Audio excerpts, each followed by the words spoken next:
BBG Amaravati ventures లో Mahashivratri bumper offer 15 రోజుల్లో full payment చేస్తే plot registration free. For more details contact 04069032244. European union భారతదేశం మధ్య ఒక కీలకమైన ఒప్పందం జరిగింది. ప్రపంచంలోనే పావు వంతు జనాభాని ప్రభావితం చేసేటువంటి నిర్ణయం ఇది. అదే సమయంలో మరొక కీలక ఒప్పందం భారతదేశం మరొక సంస్థ చేసుకుంది. అది ఎంబ్రాయిర్ కంపెనీ. ఎంబ్రాయిర్ కంపెనీ బ్రెజిల్కి చెందినటువంటి విమానయాన సంస్థ.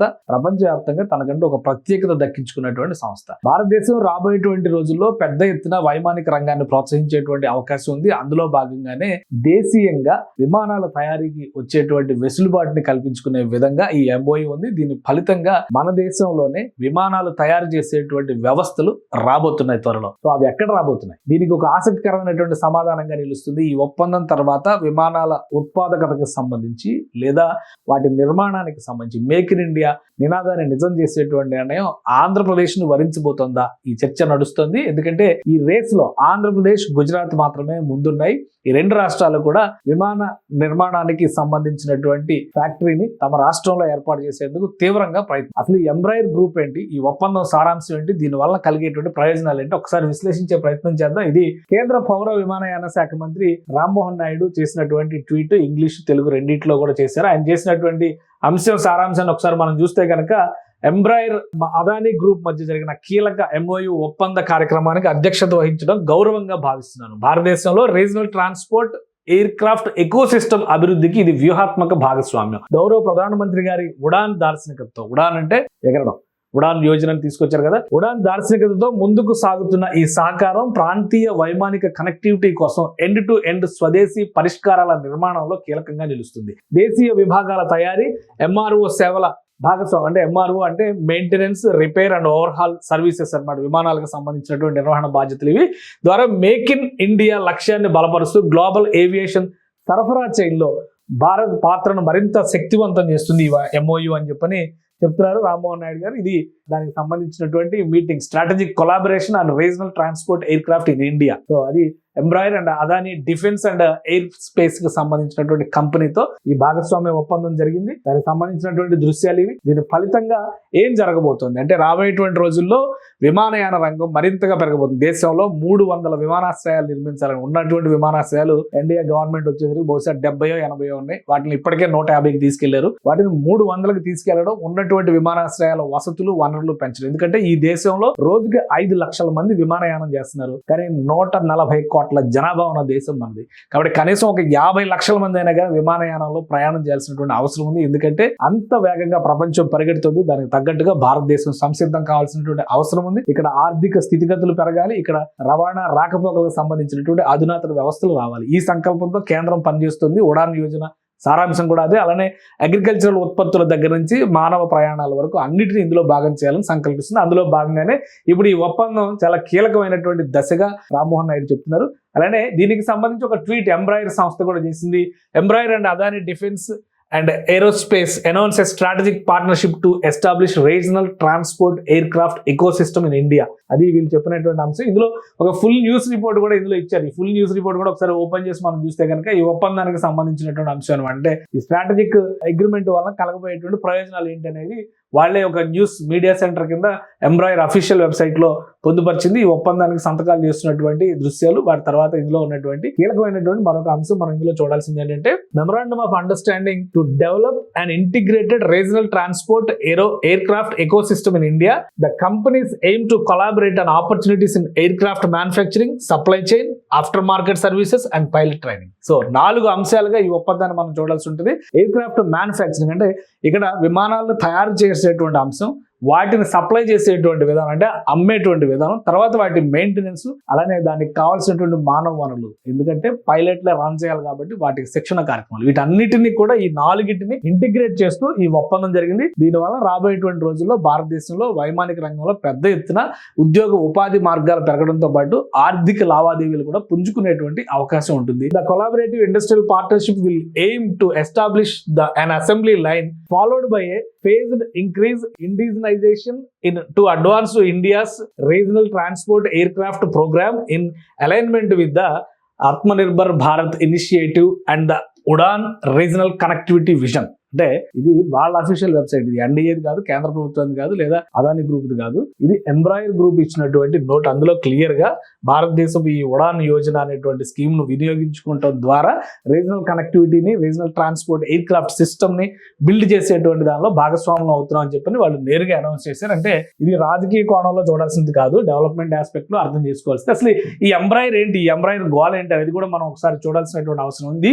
బ్రెజిల్ కి చెందినటువంటి కంపెనీ. అటు ఒక పక్కన యూరోపియన్ యూనియన్ తో ఒప్పందం కుదుర్చుకుంది భారతదేశం. అమెరికా, యూరోపియన్ యూనియన్, భారతదేశం ఈ ఫ్యాక్టర్స్ చూసినప్పుడు ప్రపంచ ఆర్థిక వ్యవస్థలు మొత్తం అమెరికా గందరగోళ స్థితిగతుల వలన అతలాకుతలం అవుతున్నటువంటి పరిస్థితుల్లో యూరోపియన్ యూనియన్ కూడా కలత చెందింది, భారతదేశంతో చేయగలిపింది. ఇప్పుడు ఇది దక్షిణ అమెరికా ఖండంలో బ్రెజిల్ అనేది ఒక పెద్ద దేశం. ఆ దేశంలో ఒక పెద్ద సంస్థ, ప్రపంచవ్యాప్తంగా సర్వీసెస్ నిర్వహిస్తున్నటువంటి సంస్థ. So commercial aviation, defence and security, అలానే executive jets service and support అనేది కామన్ వాళ్ళ అఫీషియల్ వెబ్సైట్ లో ఇచ్చింది. భారతదేశంలో ఒక 80 ఎంబ్రాయిడరీ విమానాలు ఇప్పుడు ప్రస్తుతం నడుస్తున్నాయి. వాటిల్లో ఎయిర్ డిఫెన్స్ దగ్గర నుంచి సివిల్ ఏవియేషన్, వాటితో పాటు విఐపీలకు జట్లు సప్లై చేసినటువంటి ట్రాక్ రికార్డు కూడా ఉంది. అలానే రాబోయేటువంటి రోజుల్లో వచ్చే 5 ఏళ్లలో కనీసం 500 విమానాలు కావాల్సినటువంటి అవసరం భారతదేశానికి ఉందని చెప్పి కేంద్ర ప్రభుత్వం అంచనా వేస్తుంది. కాబట్టి ఈ మ్యానుఫ్యాక్చరింగ్ సిస్టమ్ ని ఇక్కడ తీసుకురావాలనేటువంటి ఆలోచన ఆత్మనిర్భర్ భారత్ లో భాగంగా కేంద్ర ప్రభుత్వం చేసింది. అలానే దీనికి సంబంధించినటువంటి ట్రాక్ రికార్డు మనం ఒకసారి చూస్తే, we are Embraer a global aerospace company.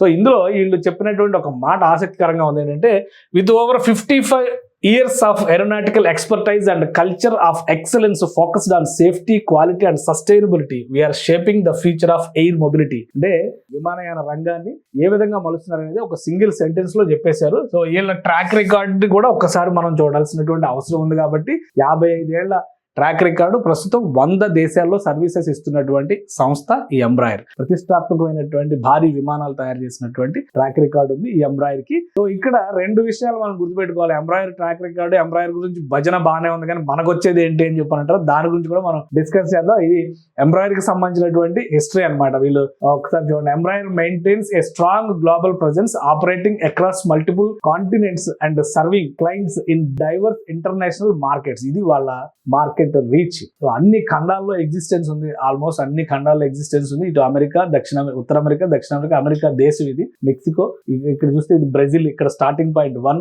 Europe లో చూడండి, ఆఫ్రికాలో, అలానే ఇటు అరేబియాలో, ఇటు చూస్తే చైనాలో, ఇటు భారతదేశంలో ఇప్పుడు అడుగు పెడుతుంది. ఇవన్నీ ఇది మొత్తం ఈ ట్రాక్ రికార్డ్ అన్నమాట. అన్ని దేశాల్లో కూడా సర్వీసెస్ ఇస్తున్నటువంటి సంస్థ భారతదేశంలో ఇప్పుడు ఏకంగా మ్యానుఫ్యాక్చరింగ్ రంగాన్ని ప్రభావితం చేయబోతుంది ఎంబ్రాయిర్ అనేటువంటి సంస్థ. మరి దీన్ని ఎక్కడ పెట్టబోతున్నారు, ఆంధ్రప్రదేశ్కి వచ్చేటువంటి పోటీ ఏంటి అనే అంశం మీద చూసినప్పుడు, ఆంధ్రప్రదేశ్ ఇప్పటికే ఏవియేషన్ క్లస్టర్స్ ని స్కై సిటీస్, స్పేస్ సిటీస్ పేరుతో స్కై రిలేటెడ్ ఇన్వెస్టిగేషన్స్ అంటే రీసెర్చెస్ చేసేటువంటి సంస్థల్ని ఆహ్వానిస్తూ వస్తుంది. అదే క్రమంలో ఆంధ్రప్రదేశ్ లో లేపాక్షి నాలెడ్జ్ హబ్ అని చెప్పిన గతంలోనే భూములు కేటాయించి కేసులో ఇరుక్కుని అవి ఈడీ పరిధిలో ఉన్నటువంటి భూములు దాదాపు 8,800 ఎకరాల భూములు ఉన్నాయి. వాటిని విడిపించేటువంటి ప్రయత్నం కూటమి ప్రభుత్వం చేస్తుంది. దాదాపుగా ఒక కొలిక్కి వచ్చినట్టుగా సమాచారం ఉంది. అలానే జాగ్రఫీ వైజ్ గా కూడా ఆంధ్రప్రదేశ్ బెస్ట్ అనేటువంటి సూచన చేస్తుంది. ఎందుకంటే గుజరాత్ లాంటి రాష్ట్రాల్లో పెట్టినప్పుడు ఇటువంటి భారీ పరిశ్రమలు మన ఆపరేషన్ సింధూర్ సమయంలో సరిహద్దులకు దగ్గరగా ఉన్న రాష్ట్రాలు ఎంతగా విలువలాంటియో మనం చూసాం. ఆ క్రమంలోనే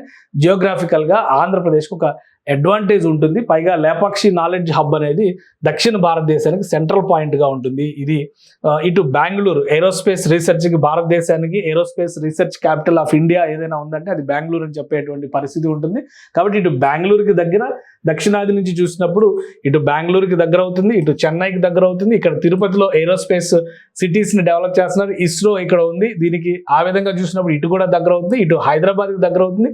సో దక్షిణాది రాష్ట్రాలకి, ఉత్తరాది రాష్ట్రాలకి మధ్య అనుసంధానమైనటువంటి ప్రదేశంగా దీన్ని ప్రొజెక్ట్ చేస్తూ ఆంధ్రప్రదేశ్ ప్రభుత్వం వెళ్తుంది. ఇప్పటికే ఇక్కడ సరళ పేరుతో సరళ ఏవియేషన్ సంస్థ 1,300 కోట్ల రూపాయల ఇన్వెస్ట్మెంట్స్, అంటే దీనికి సమీపంలో దాదాపుగా అక్కడ ఒక స్పేస్ సిటీని డిక్లేర్ చేసింది ఆంధ్రప్రదేశ్ ప్రభుత్వం. అక్కడ భూములు కేటాయించారు. 1,300 కోట్ల రూపాయల ఇన్వెస్ట్మెంట్స్ తో అది వర్టికల్ ల్యాండింగ్, అంటే EV vehicles, vertical landing vehicles, drones లో ఇంకా ఇంప్రూవ్డ్ వర్షన్ అని చెప్పాల్సి ఉంటుంది. అంటే వీటికైతే రన్వేలు కావాలి, వాటికి రన్వేలు అవసరం లేదు. అటువంటి విమానాలను తయారు చేసేటువంటి ప్రణాళికని రెడీ చేసుకుని ఉంది ఆంధ్రప్రదేశ్ ప్రభుత్వం. దానికి సమీపంలోనే ఈ లేపాక్షి నాలెడ్జ్ హబ్ కూడా ఉంది. కాబట్టి దాదాపుగా 20,000 ఎకరాల క్లస్టర్ ని రెడీ చేస్తున్నట్టుగా రాష్ట్ర ప్రభుత్వం చెబుతోంది, ఆంధ్రప్రదేశ్ ప్రభుత్వం చెబుతోంది. ఈ 20,000 ఎకరాల క్లస్టర్ ని కనుక అభివృద్ధి చేస్తే ఎటు నుంచి చూసినా కానీ ఏవియేషన్ రంగానికి అద్భుతమైనటువంటి వనరుగా ఇది మారుతుందని చెప్తుంది. మరోవైపు నుంచి ఇది కాదు ఆల్టర్నేటివ్ అనుకుంటే విశాఖకి సమీపంలో భోగాపురం ఎయిర్పోర్ట్ దగ్గరలో కూడా కొన్ని భూములు పరిశీలించాల్సిందిగా ఆంధ్రప్రదేశ్ ప్రభుత్వం కోరుతుంది. సో అటు గుజరాత్ కూడా ఇదే తరహాలో పట్టుబట్టేటువంటి అవకాశం ఉంది. గుజరాత్ ఆంధ్రప్రదేశ్ అన్నప్పుడు భౌగోళికంగా ఆంధ్రప్రదేశ్ కలిసి వస్తున్నటువంటి అడ్వాంటేజెస్ ని కేంద్ర ప్రభుత్వం ముందర ఉంచి ఈ ప్రాజెక్ట్ ని తీసుకొచ్చేటువంటి ప్రయత్నాలు జరుగుతున్నట్టుగా తెలుస్తుంది. మొత్తం మీద ఎయిర్పోర్ట్ల నిర్మాణం ఇప్పటి వరకు జరిగినటువంటి చర్చ. ఇప్పుడు ఎయిర్ క్రాఫ్ట్ల నిర్మాణం దిశగా ఆంధ్రప్రదేశ్ అడుగులు వేసేటువంటి ప్రయత్నం చేస్తుంది. ఈ ప్రాజెక్ట్ కనుక వస్తే రాయలసీమ ప్రాంతంలో ఒక కియా మోటార్స్ తరహాలో మరొక భారీ పరిశ్రమ వచ్చినట్టుగానే చెప్పాలి. మ్యానుఫ్యాక్చరింగ్ రంగానికి రాయలసీమ హబ్ అవుతుంది అనడంలో ఎలాంటి సందేహం లేదు.